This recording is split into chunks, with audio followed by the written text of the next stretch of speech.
বর্তমান সময়ে আমাদের সবারই কাজের ব্যস্ততার জন্য একসাথে দেখা করাটা খুবই একটা কঠিন বিষয় হয়ে ওঠে। আমরা ৩ জন মিলে প্ল্যান তো অনেক জায়গায় যাওয়ারই করি, কিন্তু সবসময় সবকিছু সাকসেসফুল হয়ে ওঠে না।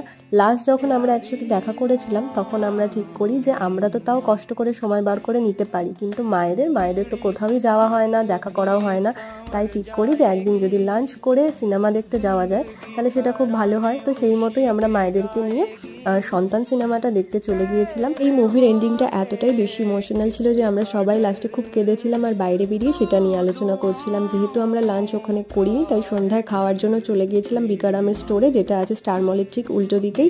আর এখানকার এই ছোলে ভাটুরেটা আমার ভীষণই পছন্দের, আর আদার্স সব খাবারের কোয়ালিটি কিন্তু খুবই ভালো। তো সব মিলিয়ে মায়েদের সাথে খুব ভালো একটা দিন আমরা কাটিয়েছি, মারা খুব মজা করেছে। আর শেষে একটাই কথা বলবো, কাজের যতই ব্যস্ততা থাকুক না কেন পরিবার এবং বন্ধু বান্ধবদের সাথে সময় কাটাতে কিন্তু একদমই ভুলো না এখনকার মধ্যে।